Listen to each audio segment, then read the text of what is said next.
Hey, all my IFG friends, this is Steve. I want to say, if you like movies like I do, we've started a new podcast called Happy Hour Flicks. You can find it anywhere podcasts are found. It's all about nostalgic movies that we love, and we bring on special guests each episode, and we also have specialty cocktails made for each one, too. So it really is an hour of a good time talking about movies that we love, like Gremlins, Seven, Free Willy. We talk about The Last Starfighter also. I mean, we kind of run the gamut across all the decades and really have a great time. So wanted to invite you to come over and join us. That's Happy Hour Flicks, anywhere podcasts are found. Something about this documentary is it just would suck you in so hard. And Nelson and I were so deep. Like, Shauna came and it was like we were at the bottom of this deep, deep, deep hole. There was like maybe one ray of sunshine at the edge of it. And then like it was covered by Shauna looking down inside the mine. And we're like, help. This is the Independent Filmmakers Guide from Framework Productions. Framework Productions.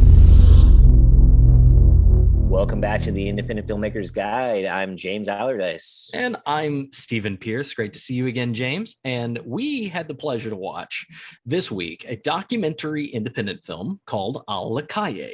The soundtrack for the film is available on Spotify as well. So if you're listening to this podcast on Spotify, or if you just want to hop over to Spotify, check out the soundtrack by composer Ilik Alvarez, A La Calle. Something I've seen headlines about this, right? Exactly. But I was not, this is the most cohesive version of this I've seen. And getting to speak with Max, Nelson, and Shauna about their experience making it. I mean, for instance, the filmmakers they never even stepped foot inside Venezuela during the production of this. It was too risky, too dangerous. They'd be caught, right? They'd be right. Going back and forth. They enlisted a kind of a small army of filmmakers in the country who were out in the streets, and then coordinated with them to obtain all the footage and tell the story. So we spoke with them about how they coordinated that and about how they chose their subject matter, and about a lot of other things that are super interesting, especially if you're thinking about or interested in the documentary world. So let's jump into it, man. Shauna, can you what is A La Calle about? In just kind of the couple of sentences for somebody that doesn't know anything about the project. I think all three of us probably would answer that slightly differently, but I mean, I came on much later in the process. The guys were already most of the film had been shot already. There was just a few pickups still when I came on. And when I got introduced to the project and saw mostly raw footage, to me, it was a love letter to Venezuela, because it was basically giving a voice to the people of Venezuela that I knew nothing about the crisis there when I just came on the project. It was literally like the footage taught me everything I needed to know. I mean, really, the film is about, I think, a warning signal, red flag for all democratic nations. This is just one awesome, unfortunately awesome example of what happens when a dictator gets to control of a country and how hard it is to undo that. Yeah, my background as a Venezuelan immigrant, I think I was always attracted to the idea of as a filmmaker telling the story of my country. I think that was always in the back of my head. It only manifested when me, Max, and Marcus were working together. We had a production company, and Max got approached by Greg, and who had basically access to the story of Leopoldo Lopez. And then, we started in conversations, and then Greg was like, I would love to make this story, but nobody really wants to go to Venezuela, it's too crazy up there. And then Max was like, well, we would love to do it. We have our team, a director from Venezuela. And, as soon as we talked, we just hit the ground running, And then shortly we realized that it was bigger than Leopoldo. This was like a universal story that we were trying to tell, about democracy and the fight for freedom, and a whole country, you know, and we didn't know it was such a big story until we kind of just started making it. So going that's kind of on from my side. Yeah, going on that theme, at what point, did you start filming, and when did you decide, what the beginning, middle, and end of this documentary was going to be? Because obviously the situation continues to develop, until this day. So how did you decide, and when did you decide where this kind of starts and where this ends? Did you have a premise going in where you wanted to see this film go, or did it develop along the way, and did that carry on into the edit process? I think we had an idea when we started, but that process kind of like the situation was had to be fluid and flexible. I think one of the things that was most challenging, in addition to the security issues and all the sort of logistical issues of filming in Venezuela, was trying to create a story that felt complete on a situation that was unfolding, that had no clear end in sight or clear structure that was being built within it. Sometimes when the story's over, it's a lot easier to kind of go in and pick what the arcs and where the emphasis needs to be, but it's a lot harder to do that when your story's unfolding and there's no way to know what's coming next. And so I think that was a big challenge that we faced right from the outset.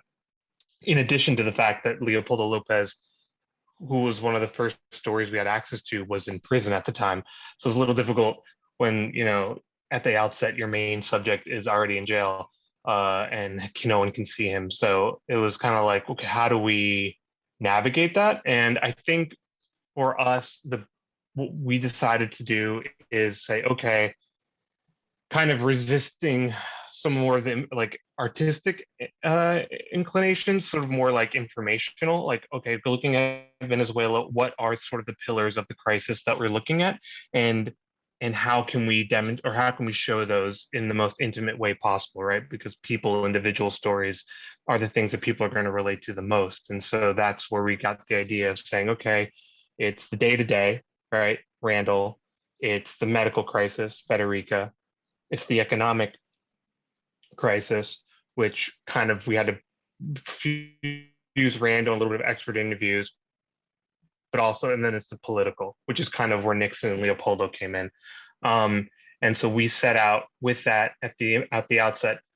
Let's find people that represent these pillars as best as possible. And then the search just began. And I think most documentary filmmakers will probably tell you that the most important part of making a documentary is choosing your subjects. And that was probably the thing that took us the longest amount of time to finally settle on them. Actually, we found a couple of them very quickly, but it wasn't for a little while that we were like, okay, we're going the long haul with these guys.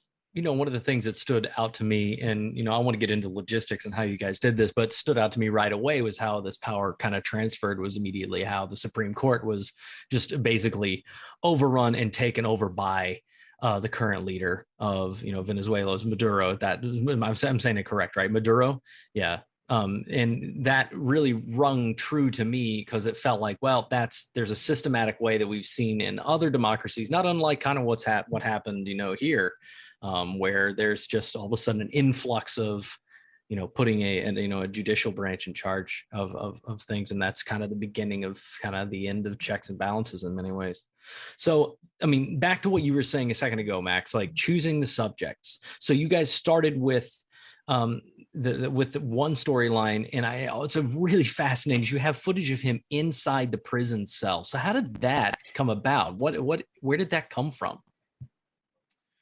So he had been recording a lot of that footage on his own or with the help of people around him.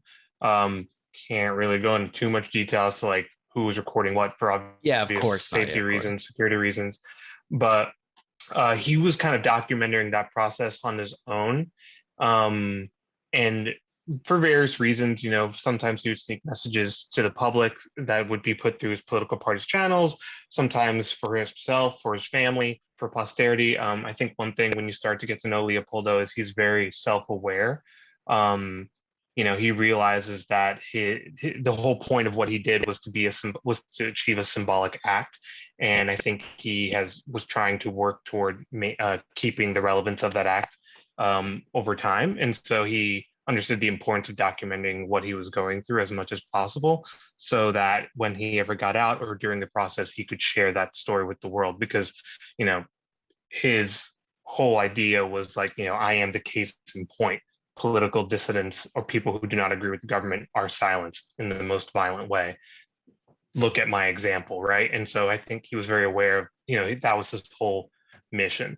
But yeah, so he ended up giving all that to us like after the fact, you know what I mean? It was kind of funny. I was like, all right, you know, Leopoldo, like, I don't know what you were up to in prison necessarily, but did you maybe get a chance to take a picture, record a video or something? And then I got like the biggest group set of WhatsApp text messages with videos and pictures. And I was like, oh, got it.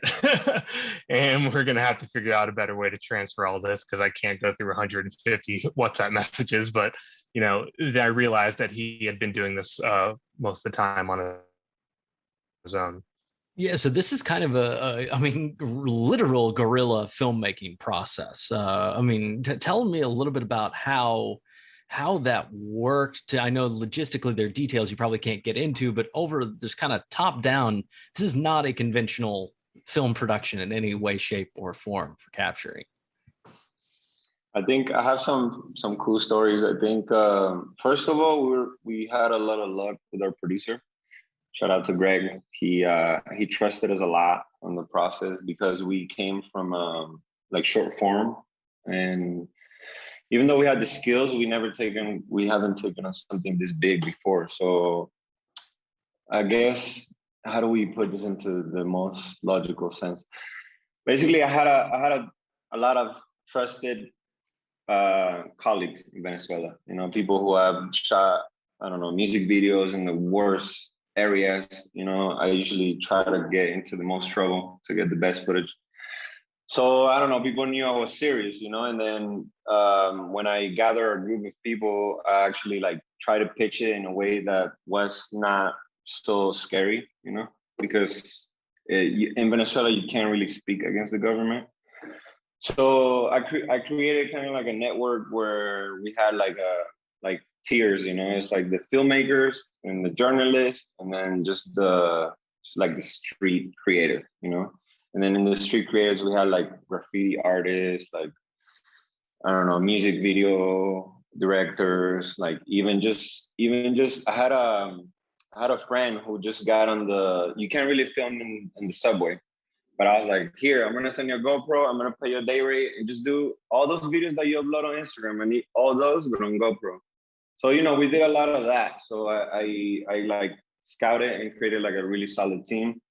And then we would send them directions, and then we'll get footage, and then maybe 20% of what we got was good. That's what we needed. But we would get it like 3 months after we send the signal. So, and then every time that we got a footage back, the internet in Venezuela is like probably the worst in the world. So we had to send hard drives. Then I had to find somebody through like social media or something who knew somebody who was traveling to the US, and just be like, hey, I'm gonna send you an encrypted hard drive, you know. And it was just like a lot of magic, and it worked. And it worked because that's how things work in Latin America, you know. People here survive with nothing, so they just make magic, and the crew knew that that's what we needed to do. Fortunately, nothing happened to our crew serious. That, you know, like one person got in trouble, but nothing happened to them. But everybody involved who decided to put their name on the film knows that there's a risk of going back. So they assumed it, you know, like I assumed it. So, yeah.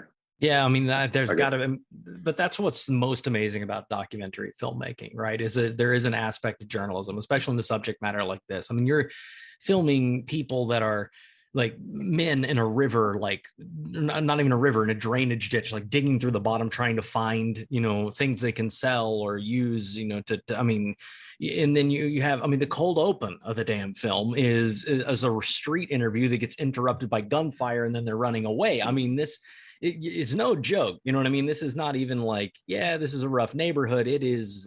I think that's also what's admirable about all these people that are working with you in this, is that it is trying to actively affect change and say something with what you're doing. And that's why we're all here in the first place.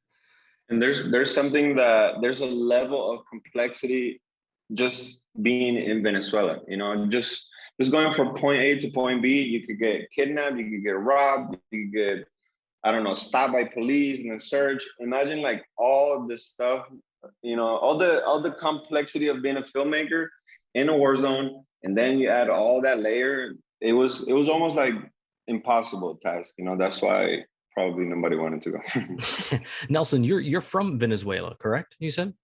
Yeah. I was born in Caracas, and I moved to the Bay Area when I was 15. So were you guys ever on the ground for this production at all, or was it all just remote crews that you were kind of coordinating and trying to direct from afar? Well, we decided early on, like I knew the risk of filming in Venezuela because I did film a lot. And I knew that if we were in and out of the country, we were going to get caught. And I decided to like use my team, because I had trusted people and they were giving us good material. So it was, we directed it from far, but it was like a risk situation assessment, I didn't want to put my team in trouble. And just the fact, just getting into the country with cameras is already a red flag. So, if we went in, we would have to stay years, and I did not want to put everybody in risk. So much of this, the making of this from your end was coordination. Is that right? Coordinating with all this. So going in and coordinating with all this, how did you get set up? So I take it you decided that you were going to make a feature-length documentary, right? That's something that you set out from the get-go, and not something that developed along the way. Is that correct? Maybe I could let Max answer. Yeah, I mean, that was the goal. Greg, the executive producer, was just kind of like, can you actually get me stuff out of Venezuela? Because he had approached many filmmakers who had operated in difficult environments, and all of them were like, no, I'm not even going to try. Like, that's crazy. I'm done. I'm good. So when I was introduced to him and I spoke to him about when, Nelson as being from Venezuela and having that network, he was hopeful, but also like probably had that healthy sense of caution and skepticism. So the first kind of initial pass or milestone was saying, okay, we can actually get a team out there, collect footage, and get it back to America. That was like the first test. And without Nelson, his having been there, having had that community, and having had the sort of like trust of that community, there's absolutely no way anyone could have probably done this. Especially at that time, it was a very, very tense time to be out on the street filming. But that was the initial phase. And then once we kind of got past okay, we can do this, even though it's kind of a weird way of doing it, seeing film months in advance after you've kind of given the direction, and then like hoping it kind of was what you were going for. Because I'm sure everyone knows, as there's a creative language you have to create with your team, and especially when you're doing it from far, that can take a long time. And so that was something that Nelson had to work really hard in his daily calls, is like creating the same creative language so that they knew what we wanted to get. But anyway, once we said, yeah, we can do this, at least on the very minimum level of like footage can be captured and brought out of Venezuela, we're like, all right, well, let's try to get this longer thing and try to see what that looks like. Sorry, go ahead, Steve. No, I was just going to say, and I mean, but also I'm guessing you had a pile of footage at the end. I mean, you said, Nelson, which feels about right. About 20% of what you got was usable. Maybe, I don't know. I just kind of threw a number, but yeah. I mean, that 30%. Feels consistent with the documentaries I've done. Yeah. You're like, what is that? Film it. Well, I was thinking about it. There's so many stories in our hard drives of, that are worth, we could make another documentary if we want. Yeah, that's sure. so how when you got to the editing process, you guys seemed like you had like a separate editor working on this as well, right? So you really had to. Are you guys alone? Yeah. We honestly, this was like me, Max, Marcus, and our core team before Shauna came in. Like we did it like a masters in filmmaking. Had to put the producer hat and we switched every hat. Me and Max mostly worked on the structure and the language that the story we wanted to tell, and it was pretty rough. But we knew what we wanted. It's like we want to tell the character story and we want to tell the bigger story. Like, how do we interweave those things? Of course, we're not editors, but the main structure was created by us. And then Michael, I can't remember his last name. We actually went through several editors, if you don't mind me jumping in. Yeah, of course. So, but yeah, I think our producing partner, Marcus, Cheek, and Nelson were really like, well, actually all three of you guys were chipping away editorially at it was an absolute beast of like you say, mountains of footage that, they had they started with the biggest problem to solve, which was what even selects to start boiling down. And then we had another editor come on that wasn't, got it to a certain point, but wasn't totally the right fit to see it to the next step. And then Yesenia came on, who was great. She sort of like was very, very character focused. And then, and laid that down. And then Michael Gleaton came in at the end to work with the filmmakers on kind of this real finished, like, took Yesenia's character building. So I feel like it was almost like this baton got passed on, and then each editor like contributed their next, kind of added their layer of talent to it and their magic or secret sauce. And that's what we ended up with. Like, but everyone had their own important role in it. That makes sense. So yeah, no, it makes perfect sense. And like going on that idea with the baton getting passed, obviously that's a really good analogy, I think, because you have the filmmakers in the country acquiring the footage, taking the risk, getting the footage out to Nelson and Max. And then how did you get involved, Shauna, and where was the project when you first saw it? And then what was your goal to move it forward and propel it? So I made Momentum Generation I worked on with Priority Pictures, made a film called Momentum Generation. And so Greg Little and I, their exec producer, knew each other from another movie. And, the guys had been running a marathon for like 3 years, right? You guys, you guys were so deep and almost 3. Yeah. And honestly exhausted, if I could say that, I think.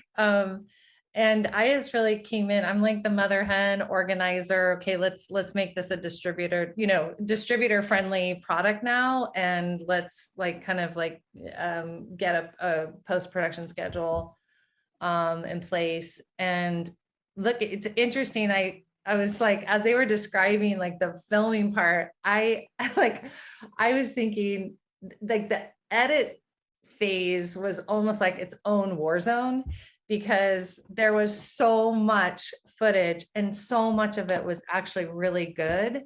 It was so hard. I watched everyone struggle, like all of us struggled, but I mean, the filmmakers ultimately had it was their vision, but they just had so much to pull from. Yeah, so anyway, I sort of came in to help with that last push. I can't believe it's been 2.5 years. I think I've been on this already, but yeah, and just sort of helping, kind of getting all the pieces in place, both legally, everything.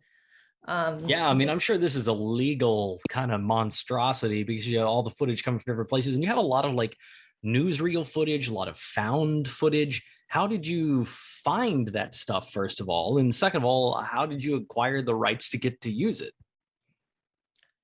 Well, and the guys can jump in too, because there's footage came from a lot of places. I mean, I have an archival production background. So we had really good researchers come on and help us with like the news stuff and the low hanging fruit, just the soundbite stuff we needed to fill in holes. But what's kind of not obvious, I think, when you watch the movie is that the guys would again, you guys jump in if I'm getting this wrong, but they would like go down a storyline and there might be just like a slight gap where we just needed some more footage to like make that full arc and the story happen.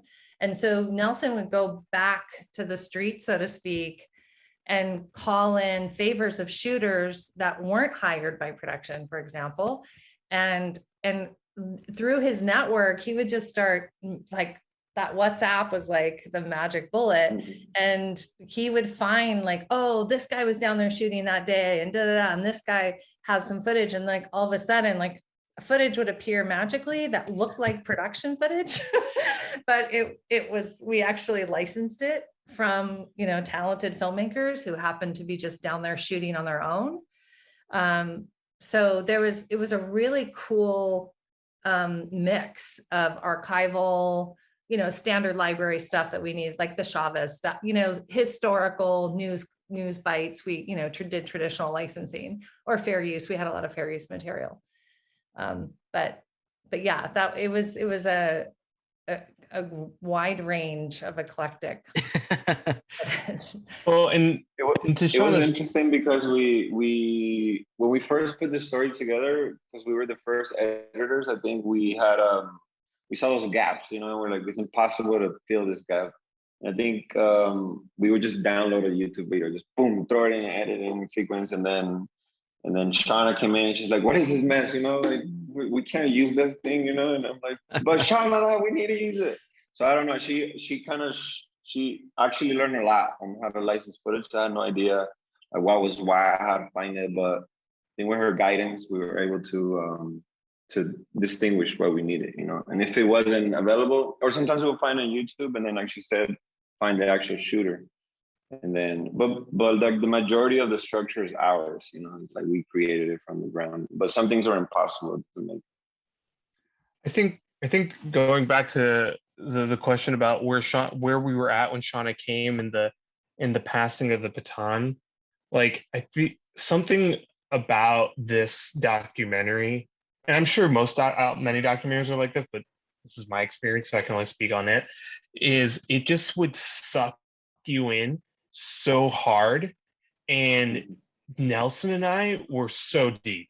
Like Shauna came and it was like we were at the bottom of this deep, deep, deep hole.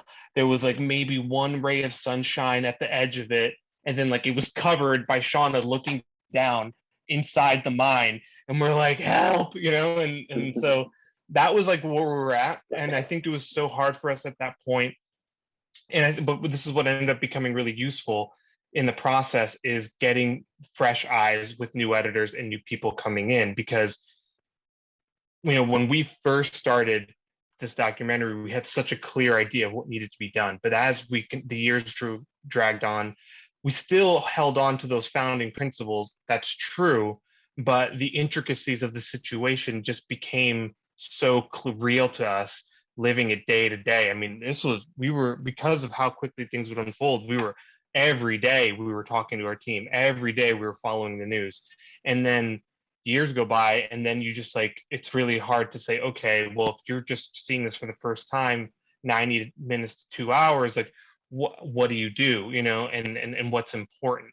And so bringing in Ashana, showing our executive producers, bringing in an editor, that editor gets sucked in because they accidentally watched all of our footage, which was a mistake, because now you're where we are and you don't know where you are anymore. So then you go, okay, sorry, dude, you're down with us in the hole. We need to find someone on the surface again, bring in the next editor. That person gets sucked in. And finally, you've gotten the piece to a point that's you can almost see where the end is if you're not us. And then that's Michael came in, also a very talented editor, but he was okay, I don't need to really look at too much more footage from the well. I can see the final piece in what you have. And then he kind of brought us that last mile, right?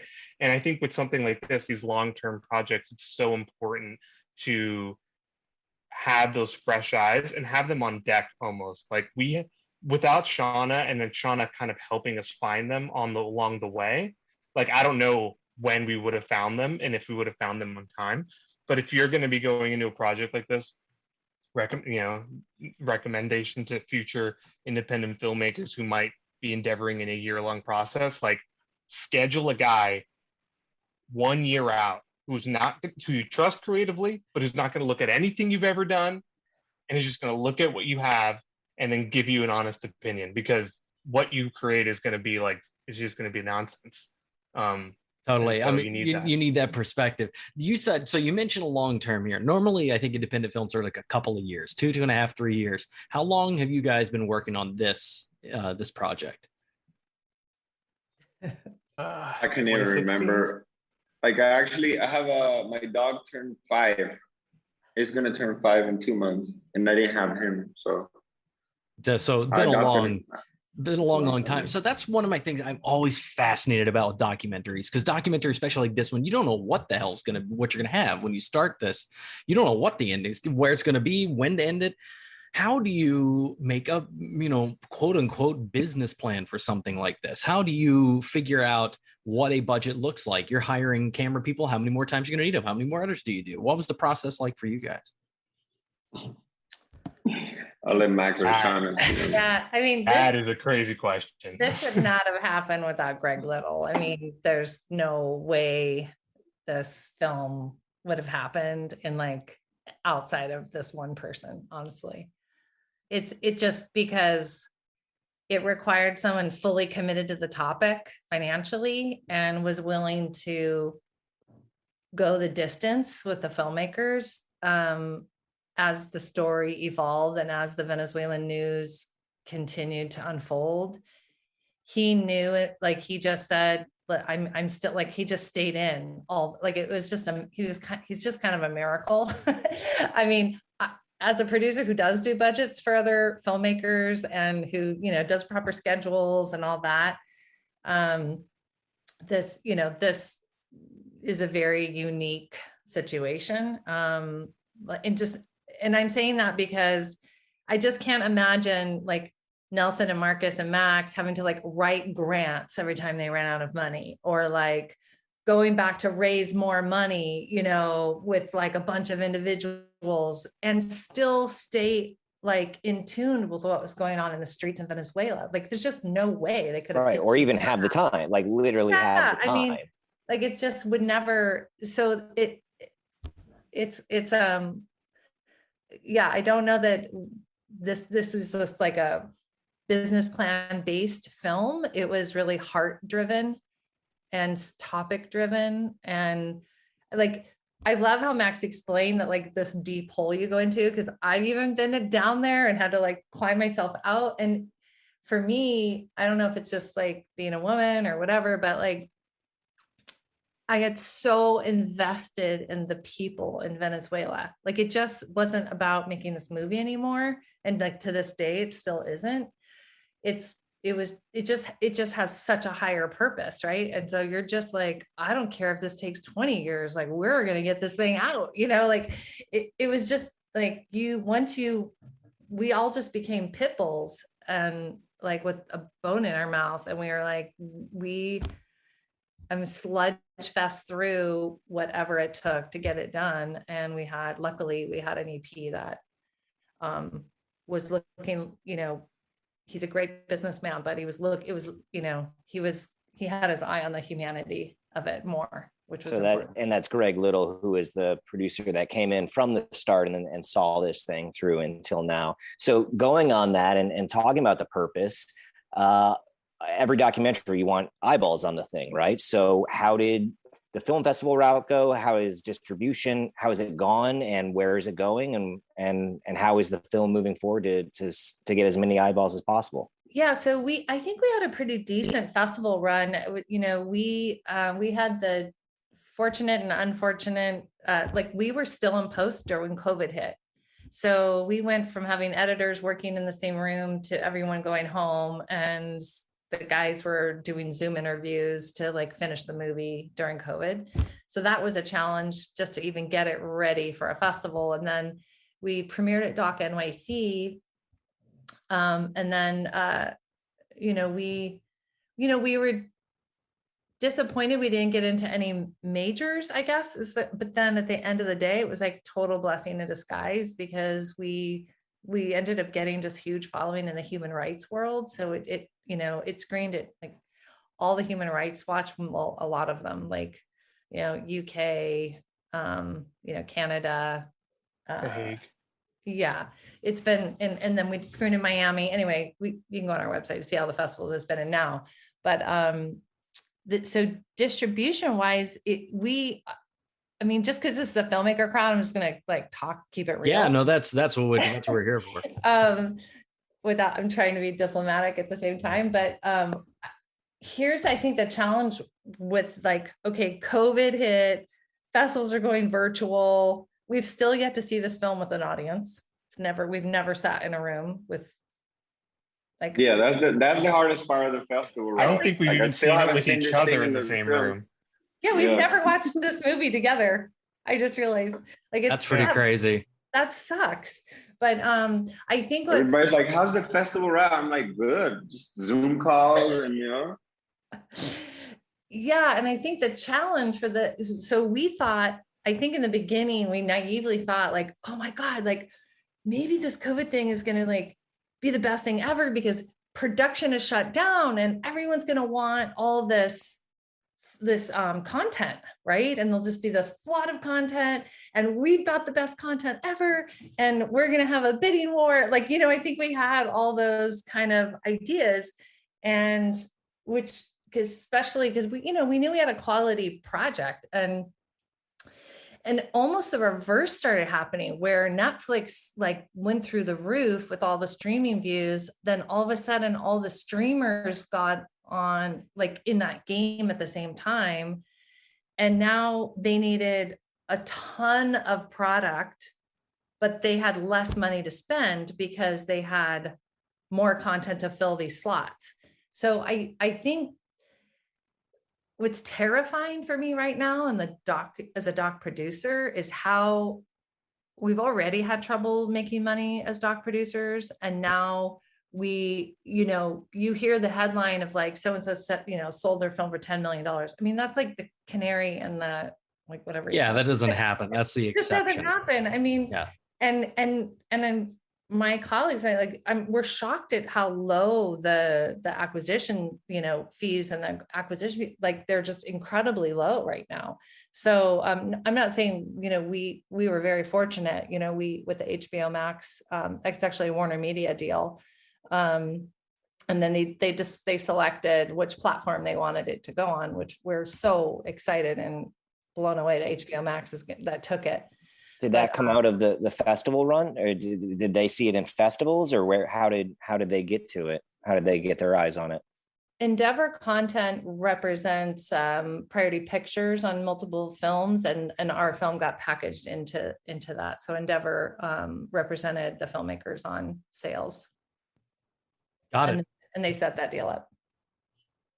Honestly, it's very cool, and you got to feel great as a filmmaker to have a documentary of no doubt, like going to HBO Max. That's kind of like the gold standard, right? Like if I made a doc, there's like HBO Max, I'd be like, yep, I'm gonna just not even gonna sign this acquisition. I'm gonna frame this shit, put it up. So I have. Do you guys know, is HBO Max available in Venezuela? Will people there be able to see it, or have you got response from the country? Have people seen this doc in the country? No, we have HBO Max is US only. US only, right. Sorry. Yeah, US only, right. So I guess up to this point, this has probably not even been shown in Venezuela. Like, are they aware that it exists? They are. On social media, our analytics show that we have more Venezuelan followers than US followers. Wow. They're very, very much wanting to see it, but the censorship there, we just don't know how that's going to play out. So we are about to make an announcement on an international deal that will take over the rest of the world rights. And we'll have to strategically figure out how to deal with that region. Man, that's also it's also not to say that, and not, I hope whatever I'm about to say is not going to come out wrong, but nothing that our documentary shows Venezuelans is going to be something that they need to be seen, that they need to see in a documentary. I think it's more about them knowing that this is getting out to the rest of the world, I think is the most important part, because, you know, there haven't been many like top, like high profile documentaries or pieces on what's going on in Venezuela, despite it being one of the worst humanitarian crises in the world and the worst in Latin America, Latin American history. So I think it's more about them knowing, Venezuelans knowing it's getting out. And, in fact, if you showed a Venezuelan our film, they would be very happy that it's getting out, but they'd be like, oh, but you forgot this, you forgot this, you forgot that, because the subject matter is so deep and there's so much to say that they would almost be like, this is too simple. And that was a challenge that we struggled with making it, because we have to understand we had to decide who our audience was, actually. And we decided that our audience wasn't, people who already knew the intricacies of the suffering and what was going on, but it was people outside of that who needed to kind of learn more and kind of try to inspire change in whatever form that we could, whether that is, work through the UN, Human Rights Watch, or just people in their own communities, like in Florida, who are accepting tons of Venezuelan refugees, being more aware of what that means for them and what kindness toward these people can mean for them. Yeah, no, I mean, I think you're absolutely right. I think that I'm your target audience for this. I mean, I don't think that that's offensive in any way. I think that they'd be like, yeah, this is our story here. And I think that's what you kind of sense from the piece. And to give that a voice is really, honestly, very honorable. But one thing that really stuck with me from, I think it was in the first act of the documentary, but it was, it compared, the Dust Bowl, the Great Depression of the U.S. There's a statistic and a quote that was like, that was like a GDP that dropped down to what, like 17% or something in the U.S. or 14. And then there's one in Spain that dropped like 17 or 19 or 20. And then in Venezuela, was it in 2017? I'm butchering these statistics, but in like 2017, it was like, it dropped 45% and then 70%. It's like, Jesus, like you don't even recognize how far, you know what I mean, that drop indicates until you start to see some of these people in the day-to-day lives that they're having to live and continue to live because of the oppression.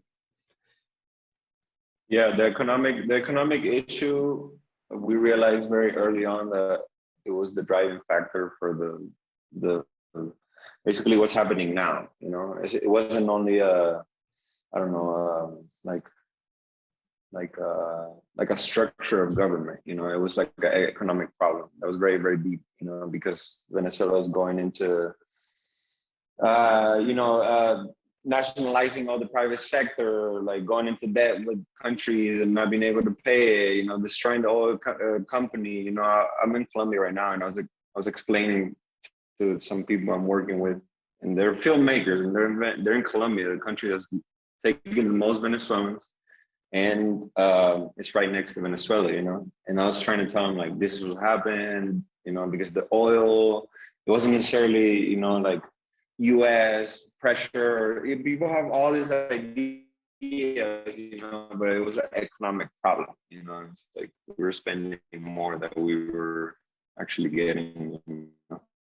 Yeah, agreed. I can relate to that because I had just heard headlines here and there, and seeing this film was the most I've learned about the situation, other than hearing headlines here and there, and actually putting it in a complete story that kind of fills in a lot of those gaps. I think is really admirable, and hopefully a lot more people will see. Well, it all came out really great. We love checking it out. The film is A la Calle. It is on HBO Max on September 15th. I'd strongly encourage anyone listening to go check it out. And where else can they find out any more information on the film? Or I also imagine you guys are probably sharing information on the situation in Venezuela. Where can people find out more? Everything can be found on alacallefilm.com. And all of our social handles are at A La Calle Film. IFG is created by Framework Productions. This episode was directed by James Allerdyce, produced and edited by Matt Mundy and Audrey Ray McHale, and hosted by Stephen Pierce. The music is by Glassboy. Find his music on freemusicarchive.org. See and listen to all the episodes, plus bonus content at independentfilmmakersguide.com. Thanks for listening. Hey friends, we just wanted to take a quick moment to talk about two personal things. First, we wanted to thank you, our listening community, and our wonderful guests, learning so much together along the way and continuing to learn, sharing our stories, making a lot of new friends, and collaborating, which is exactly what this is all about. Which also brings me to my second point. In great part to many of these new relationships, we wanted to let you know that we've taken a lot of this advice ourselves and made our own narrative feature film, Herd, H-E-R-D, Herd, which is premiering this October on Friday the 13th in select theaters as well as on VOD. Personally, I think it's the perfect kind of scary movie to watch during our favorite scary season. So we'd love for you to celebrate with us and watch Herd. You can pre-order it on Apple TV, and of course, do the communal thing, see it in theaters. Of course, for all of this, please see our show notes, but basically, we're going to keep it all updated at herd.film. That's herd.film, herd.film as well.